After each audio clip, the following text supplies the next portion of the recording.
Maayong buntag mga kabisaya. To, ready na naman ang inyong Inday Bisaya. Dahil kailangan kong samahan si Apam Dudong sa kanyang NBI interview. Dahil di umano, anong nakaraan, nag-video ako, sabi ko sa inyo, nag-apply si husband ng kanyang visa dito sa Pinas para magiging ano siya, residence, kumbaga dito sa atin. Parang tinatawag siya na parang alien. Parang ganon, basta bahala na kayo.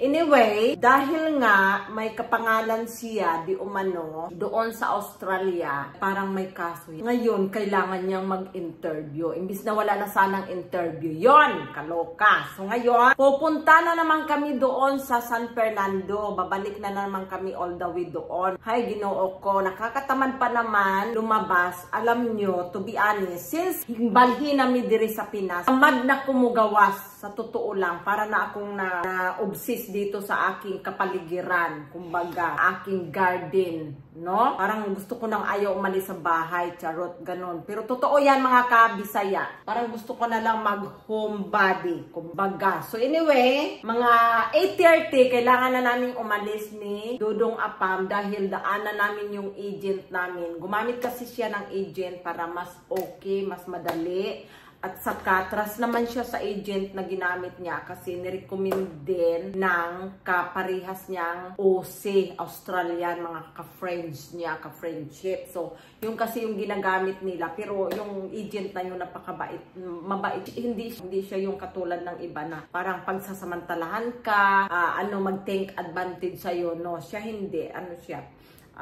Ano talaga siya, like I said, mapagkatiwalaan. Ang appointment ni Apam is 11 nga. Kailangan namin umalis ng 8:30 kasi daanan nga namin sa Angeles yung agent, and then diretso na kami doon sa San Fernando. So kami lang ni husband at saka yung agent. And then ito na nga, no, sana maayos-ayos na yan kasi marami pa siya mga madaming asikasuhin. Hopefully wala nang interview doon sa Manila para hindi na kahasol. Kaya nga ayaw ko talaga maglakad-lakad ng mga documents na yan. Sa totoo lang yan ang pinakaayaw ko kasi tamad talaga ako pagdating sa ganyan.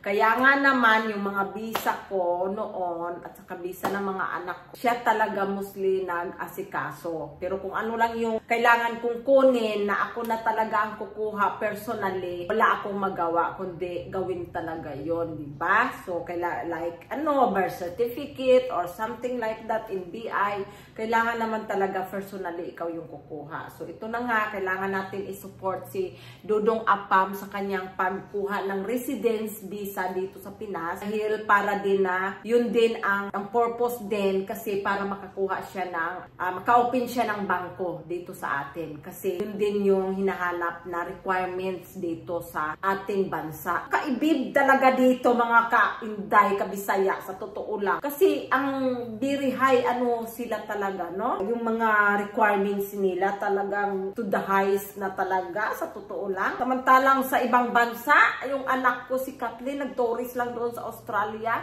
naka-open naman siya ng bangko. Dito talagang maraming kuskus balongos, kung ano-ano pang hihingiin sa yung requirements. Bakit? Mag-open ka lang naman ng bangko, hindi ka naman mang-hold up ng pera ng iba. Diba? Imagine mo kung talagang nag-iisip sila ng maayos, no? U-open ka ng personal mong bangko, hindi ka mang kukuha ng pera ng ibang tao. So ano yung point? Hindi ko mag-gets talaga, to be honest. So anyway, yun na nga, wala tayong maggawa dito sa bansa natin kasi marami silang na mga ligalig na mga kung ano-anong chichiburitsihan dyan. So it's it, tama na itong daldal natin, mahaba na. Thank you for watching.